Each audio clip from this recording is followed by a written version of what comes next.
Okay, now we can start. Let's do the roll call.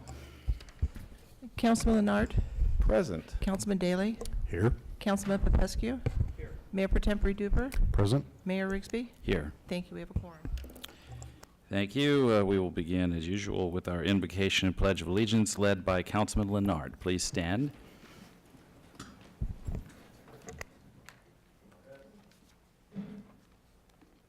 Father in heaven, we thank you for your watch over us and your love for us. We pray that you will be with us here in this meeting, that the decisions we make will be good for the city and for the citizens here.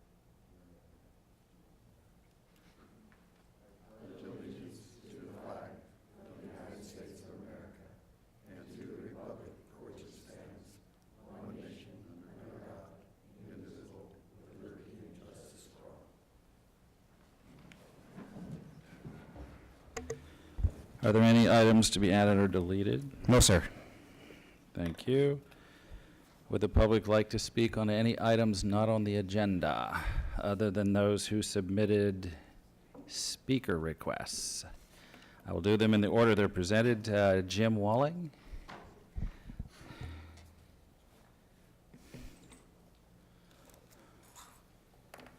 Thank you, Mr. Mayor and Council. My name is Jim Walling, and I'm representing the Lopers Club as a member at large tonight.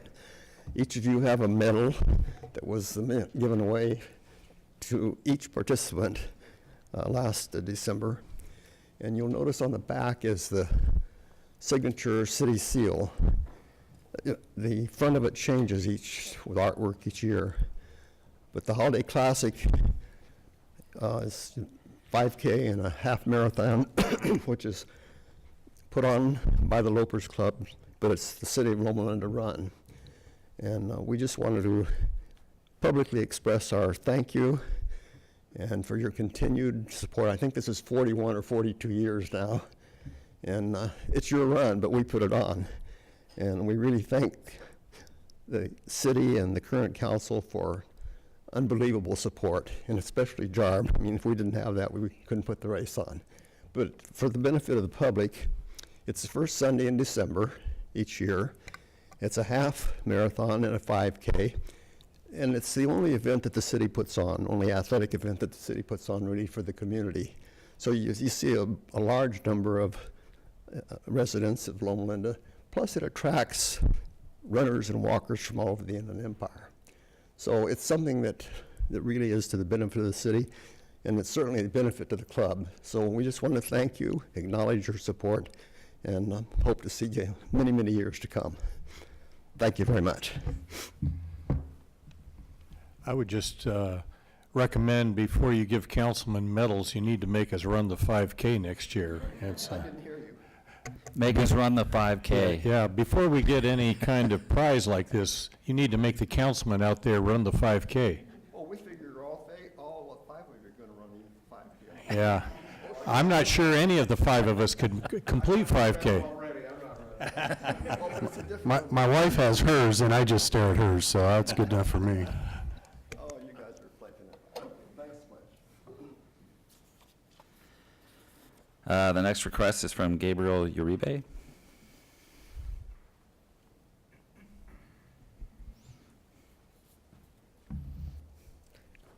Good afternoon. Thank you, Mr. Mayor. Thank you, council members. My name is Gabriel Uribe, and I'm here because I wanted to share something with the group today. I've learned about Loma Linda when I was a kid, as a city that was a place where people came to get quality health care. They came to seek healing and to seek friendly faces that were there to bring hope to their lives when they're experiencing trouble. And as I became an adult, I decided that I wanted to lay my roots in a place that represented and had those values that I've learned about from like a city like Loma Linda. And I decided to buy my home here in Loma Linda, my first home. And I want to be part of this community. And I began to engage the Inland Empire community and get more involved. And as I began to learn a little bit more about, kind of what was happening in my own town and getting more involved in it, I was a little surprised when I started seeing certain things happening in this chamber. And I think sometimes they definitely come from a good place, but we began to see maybe images of citizens' homes that were kind of displayed as an example of an out-of-compliance home, and a conversation of how we need to be more like Newport, or how do we need to be more like a different type of city. And that started to get at me a little bit, because I think the city is a place that has welcomed people since its inception from all over the world, and welcomed people of all different backgrounds. And through my work right now, I do a lot of work with seniors, persons with disabilities, underrepresented communities, and I want to make sure that our city is open to growth and that it's open to service and that continued service. It's in our motto, serving man. And that we continue to be an example to other communities around here in the Inland Empire as a place that respects and values diversity, and it doesn't keep people out simply because they're poor or because they can't look a certain way. And I think that is something that I believe every council member here is committed to, but I just wanted to bring the attention to some of the optics of what may be seen. And I am excited that this year actually we're having an election, and that after 8 years we have the opportunity to perhaps bring in a different perspective onto the group. So I look forward to citizens coming together on June 5th, and those who vote by mail to come out and, learn more a little bit about the candidates that are on the ballot. I happen to be one of them. And perhaps continue that tradition of serving man here at Loma Linda alive. And I hope that that resonates with residents and that we can see that as a result of the votes this year. Thank you very much.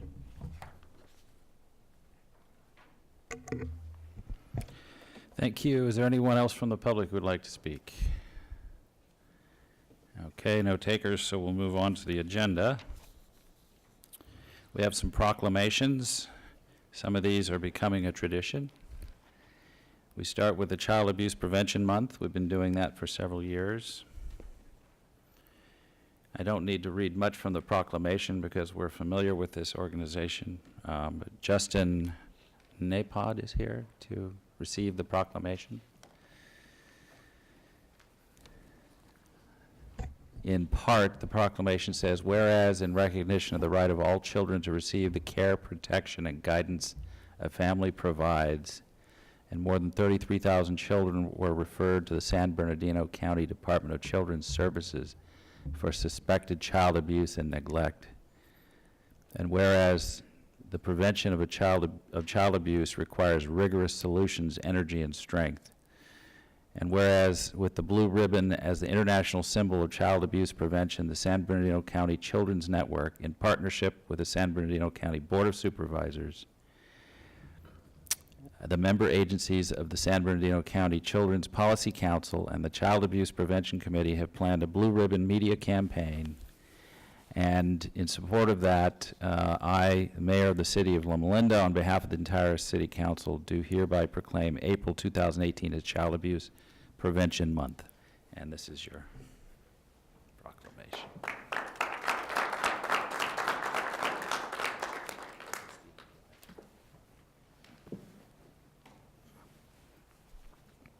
Thank you, Mr. Mayor and council members and representatives.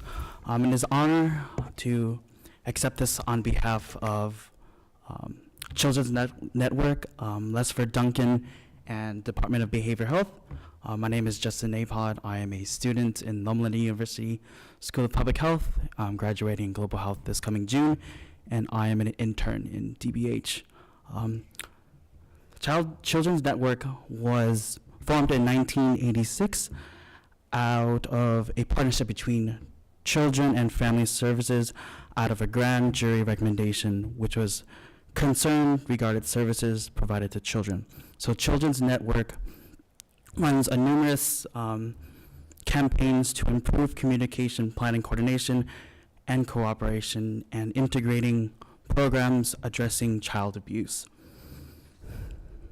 Child abuse comes in many forms: physical abuse, emotional abuse, sexual abuse, and neglect.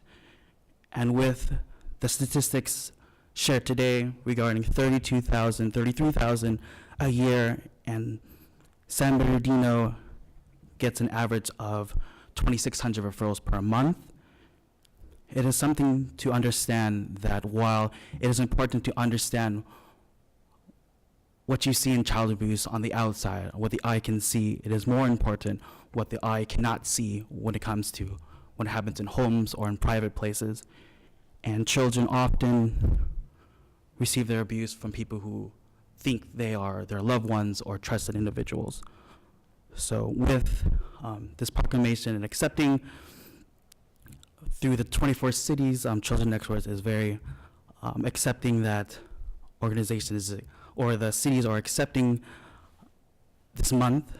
Let this not be the last step, but the first step in regards to creating a place where our children can live and have the pursuit of happiness without living in fear of their loved ones. And also, we really appreciate that. I'm an honor to accept it on their behalf. And just to let you know that anyone who sees or may see any form of child abuse can call 211 and they can be connected to a child abuse advocate hotline and they can anonymously report. And it is our duty for those who have a voice and agency to speak on behalf of children who are abused, who do not have a voice, and who often people who are supposed to advocate for them take advantage of them. Thank you.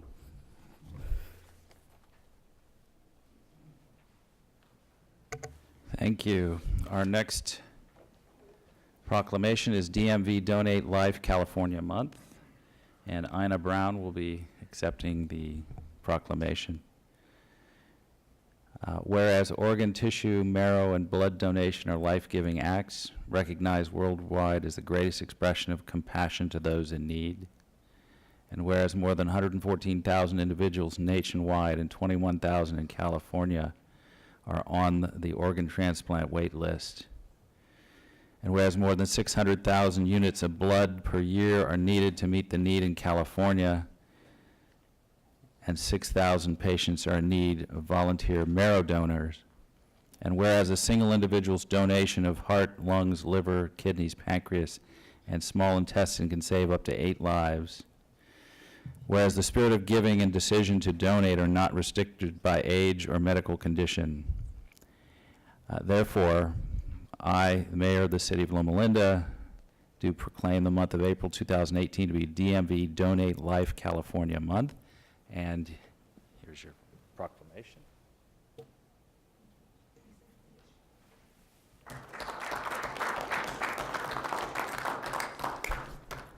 Thank you, Mayor Rigsby and council members. I am a volunteer with One Legacy Donate Life. I am a living donor, donated a kidney 31 years ago to my daughter, who happens to be almost 35 now, and has a 3rd kidney transplant. Her 2nd transplant was at Loma Linda Children's Hospital. I just want to encourage everyone to become an organ, eye, and tissue donor. You can also become a living donor and donate a kidney, part of your liver, or part of your lung. And we just want you to recycle yourself. Our big event this year is at the end of the month, the last Saturday of the month at Cal State Fullerton. It's a run walk. There's over 12,000 participants, and we encourage you to participate. And thank you for the proclamation, and I will see you next year. Thank you. Thank you. Our next proclamation is Blue Ribbon Week. It will be forwarded to the International Footprint Association, Inland Empire Chapter 67, so they are not here to receive it. But whereas we contract with San Bernardino County Sheriff's Department for law enforcement, whereas in order to provide a better life environment for others, this community's peace officers have a long sustained tradition of performing their work to the highest quality possible. And whereas in an effort to recognize and preserve the continued commitment of all peace officers and law enforcement agencies, the members of Support Our Law Enforcement Committee have designated the week of May 8, 2018 as Blue Ribbon Week, intended to show a confidence in all peace officers and law enforcement agencies from the general public. And each citizen displaying a blue ribbon during the week will demonstrate support for every police agency now serving the city and county of San Bernardino. Therefore, I, Mayor of the city, do proclaim the week of May 8, 2018 as Blue Ribbon Week, and that will be forwarded to the organization.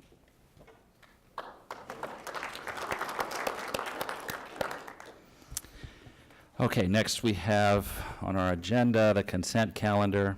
What's the pleasure of the council? I'll move it. I'll second, but I have questions on items 4 and 5 A, B, C. Quick questions. Okay, go ahead with your questions.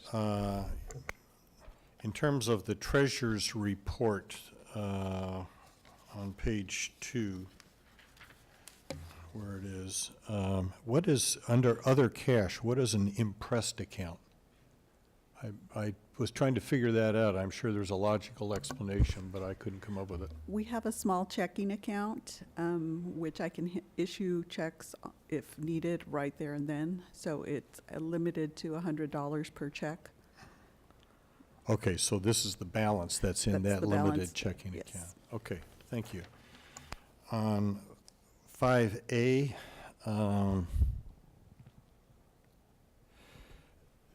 from reading staff report, my impression is that we have a water and sanitary sewer rate study every 5 years. Is Yes, that sir. correct? Yes, sir. And do our rates change dramatically? What do we learn from those studies? Because We look at, yes, I'm talking about increase, the rate increases. What happened in the near future is we need, because of water conservation that the governor mandated on us, we found out that our expenditures stay the same, or pretty much the same, but our consumption, people use less water, so we have less revenue. So I do a little adjustment. okay. And our sewer, that's So- for water, our sewer rate, fee is in function of how much water you use. So it's double whammy for the So city. I think what you're telling me as a citizen is that I'll pay more to get less. No, if you use less, you pay less, but we have a tier process, you have a tier. So if you use more, then you will pay more. You pay the Oh, same sure. amount to get less. Yes. That's a better way of putting it. Yeah, Yeah. Yeah. What a bargain. which is more per gallon. Yeah, exactly. That was the point that I was getting to. It's the times we live in. How is our water, how's the water level on the, on the big aquifer that we? It's lower every year. So, Continuing, yes. okay, I just saw the graph today, so I'd be happy to share with you. okay. And it costs more and more electricity to pump it uphill, the Yes. lower the water level gets. Yeah, Yes. yeah. Yeah. Yes, Yeah. and that's why, a couple of weeks ago, the city council did approve for us to spend money to purchase the water from Northern California Right. and bring it down here and Right. store it in our basin, yes. Okay. And do we anticipate we're going to have mandatory water conservation rules this summer? Yes, because this winter is worse, we didn't get a lot of rain this winter. Yeah. Chino Hill's already started something here recently, so they're kind of ahead of the game. Okay, thank you. And in terms, I don't mean to dominate this thing, but I guess I'm a questioning person.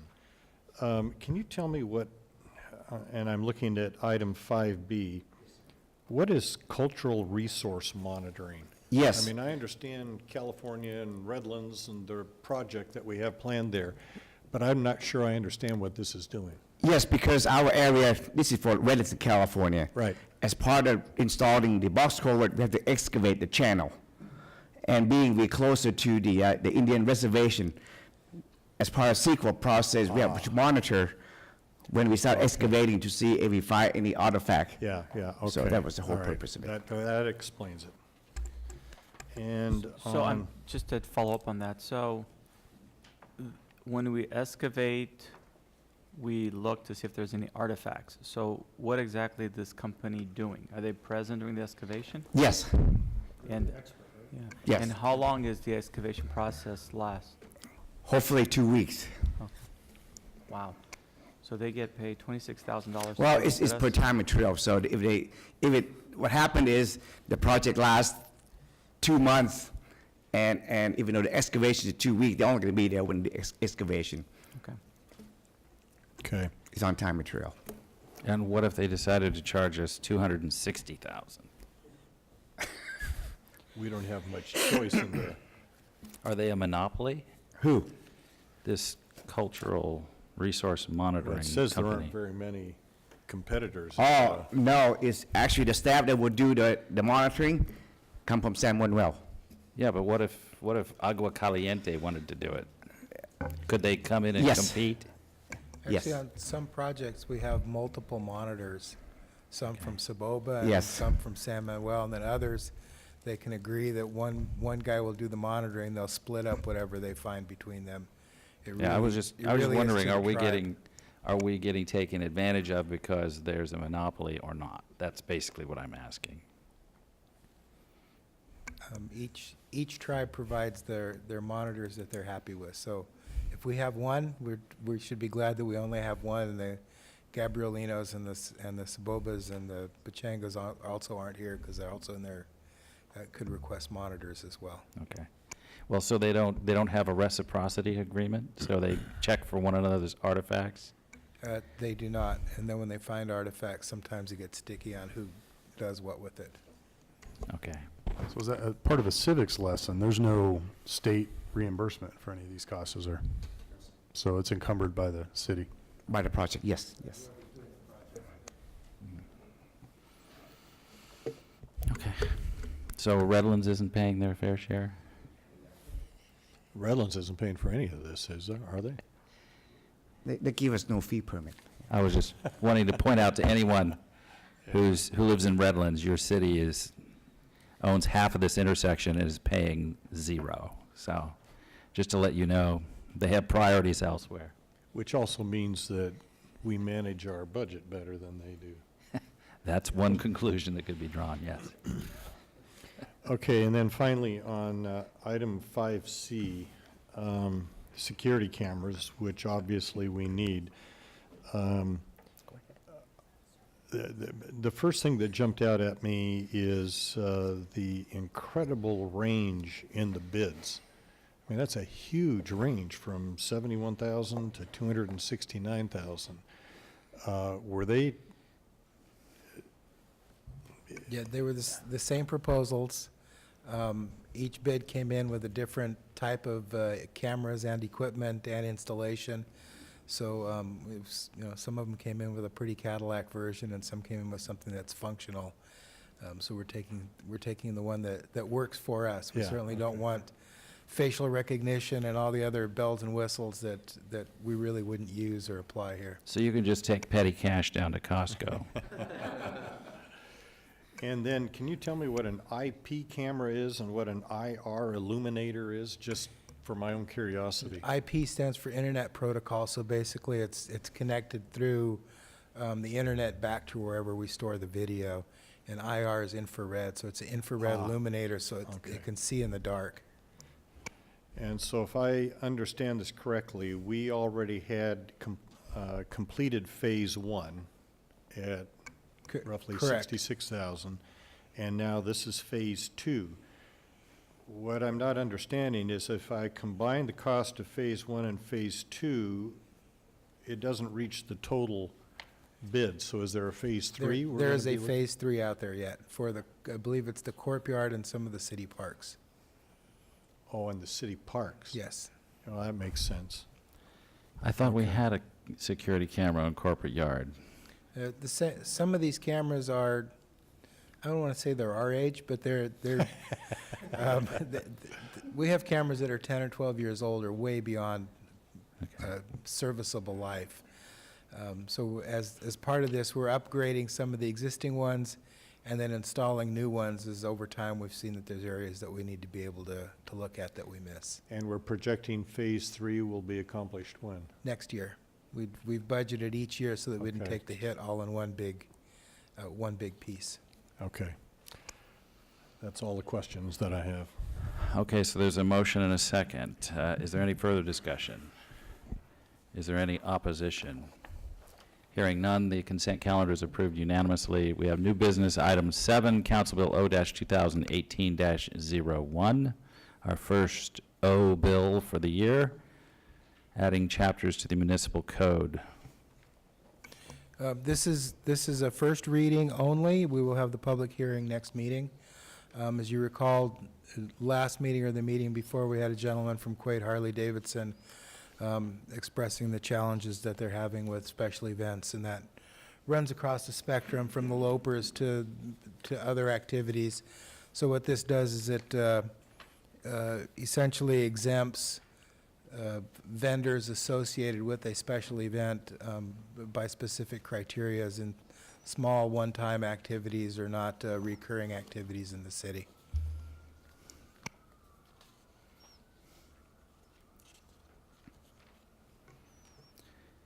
Are we going to get a formal presentation of it, or We will we get, just need to quiz you? we will get the presentation next meeting at part of the public hearing. This is just a first reading for the ordinance. Is there some sort of, when do we get the more specifics, I guess is what I'm asking? You're free to ask questions now, but They can do 30 days, 60 days, 20 days?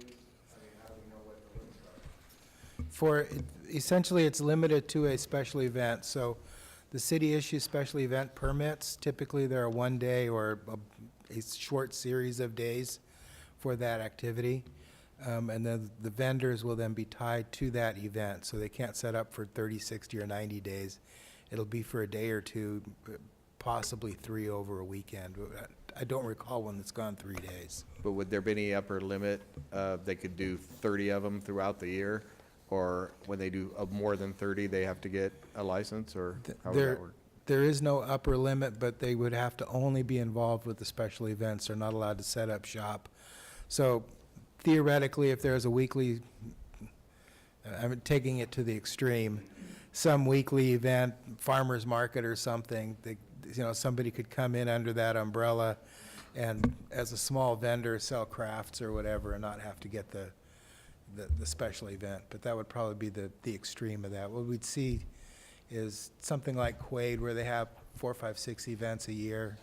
So maybe every other month we'd see a vendor, if they were even at all of the events. But Help me understand how this would, how food trucks is what I do in the kitchen. But do food trucks need to have a business license for every city they go to? They are required, depending on the city, but they do have to have, the city requires it a business license. This would, if it's part of the event, would exempt the food truck from the business license. They would still need to get the health inspection, the fire inspection, and follow all the other rules. It would just be the business license component of that. and those inspections are governed by the county? Health is county and fire is by our fire marshal, Okay. yes.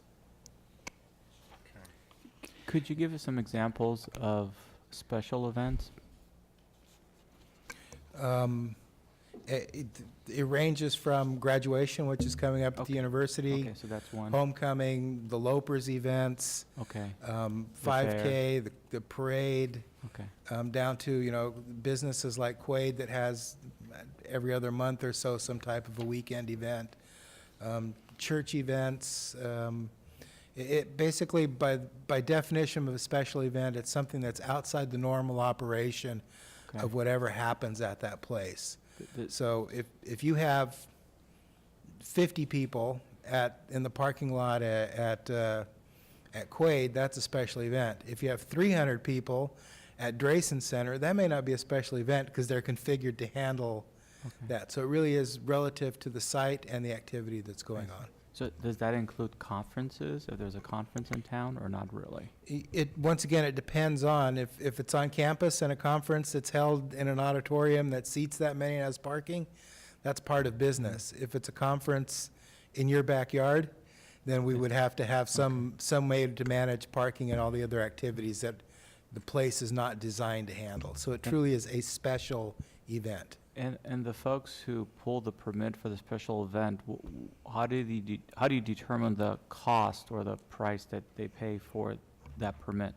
You waived the special event permit fee 2 So years this ago. applies to that as well. So That is correct. Okay, so it's not only the folks who come and attend the event, but also the organization who puts it on. Correct. But sometimes there are costs associated with the event outside of the permit, is that correct? Yes, there are. So around the Lopers thing, correct. parade, street closures, they'll pay for public works time, law enforcement time, fire standby time. So any direct costs that are incurred, whoever's putting on the event does have to pay for those. Okay. What is waived is just the application fee for that. And if I understood you correctly, you're saying that a farmer's market might be an extreme, but it would actually fall within this category? Yeah, it would. You know, Okay. the Chamber of Commerce would be the hosting entity, and theoretically, you know, from old ones, and then the vendors inside that would then be under that special event, and it would be a recurring event. Okay, thank you. Who makes the determination of what qualifies as a special event? Staff? So like, for instance, Code you just enforcement. said there's a place that does, every 2 months they do this event. So at some point, if it's something regular, is it considered a special event? Or is it, hey, this is a regular part of business because you do it every month or something? It's still special because it's outside of their, even though it's a regular recurring thing, it's outside of their normal business, and it's outside of what they're structured to handle. We're that business to set up a little amphitheater and bathrooms and parking areas and all the fire codes and everything for that, then it would be part of what's permitted for that site, and they would I have a land use permit for that. Well, I'm very much supportive of it. After Mr. Quaid came and talked to us, he subsequently gave me a call and talked to me. He might have talked to some of you as well. And I know the mayor was involved in trying to look at ways to facilitate and make it more easier for us to do business and be more business friendly. And I think this is a very good way to benefit not only the community, but also the businesses involved. So I very much appreciate the staff working on this and coming up with a very good way to address this. So thank you. And we'll get another bite at it when we have the public hearing. So I'm looking for what the motion would be. Move for first reading We have to set the date for the second reading at least. and set the date for a second reading of May the 8th. Okay, and that qualifies because the city attorney has looked down at his papers. That's a sign that we're okay. Yeah, we use the term first reading and second reading, but it's really introduction. Yeah. And then the public hearing could be tonight, or it could have been scheduled for tonight, but it could be at either meeting. In this case, it was intended for the second meeting. So the motion was appropriate. Okay, then, is there any further discussion? Is there any opposition? Hearing none, then the motion is approved. And we have set the second reading for May 8. Next is item 8, designation of delegate and alternate for SCAG General Assembly. This usually goes to JARB. I want to give you an option, so. For you. So if not, I'd be happy to go. Usually the alternate.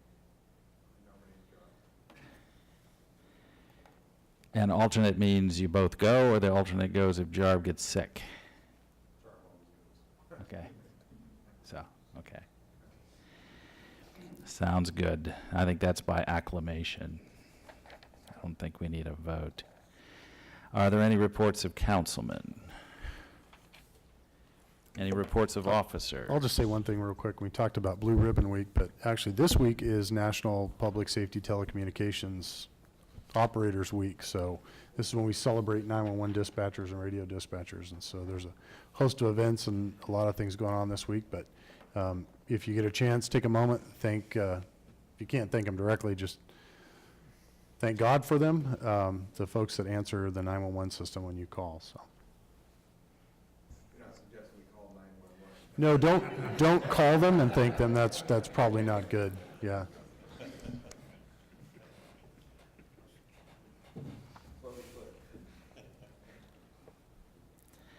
Okay, any reports of officers? Yes, sir. I want to remind the city council that on April the 19th, which is next Thursday at 6:30, there's a joint workshop between the city council and the budget committee at the committee room for the budget for next fiscal year 18-19. And then we have city council on May the 8th, and we're also going to have a second meeting on May the 22nd, which is going to be the joint meeting between the city council and the planning commission for the specific area D, specific planning area D, And when is that? May 22nd. Okay. And then June 12, again, for the special planning area D, and possible June 26 for the special planning area D also. So our goal is to have this completed by the end of June, because come July 1st, the oversight board will go to the county, so. And I think I indicated this before, but I won't be here the 19th. It'll, be the first, but, okay, yeah, I'd appreciate that. Thank you. Yeah. And, The goal is to bring the budget back to the city council on May the 8th for the city council to review and approve the budget for next fiscal year. So I'm ready. What time do those start, on May 22 and 26 and June 26? It'll be 7 o'clock. Not the 20s. It's a workshop, I'm sorry. 6:30, I think the workshop starts on the 19th. Yes. 7 o'clock, regular meeting. Oh, So it'll be right here. Oh, okay. It'll just But- be, it'll be a joint meeting, so we're gonna have to Yeah. get some extra chairs up there for the planning commission. But April 19 is 6:30, The 19th will be in the committee room. at 6:30. Yes. And would it be appropriate for us to adjourn to that meeting because it's not a regularly scheduled meeting of the city council? The 19th is a workshop. It's a workshop, Yes, but it that's- will be a city council convened meeting, so, Yes, it could be noticed as a special meeting, but it's easier to adjourn it to that night. okay. So then I will adjourn our city council to April 19 at 6:30 PM in the community room, if that helps. Then our next agenda is the Housing Authority. Are there any items to be added or deleted? No, sir. Would the public like to make any comments on non-agendized items? No takers. What's your pleasure on the consent calendar? I'll move it. Okay, any further discussion? Any opposition? Hearing none, that's approved. Any member reports? Any reports of officers? That meeting is adjourned.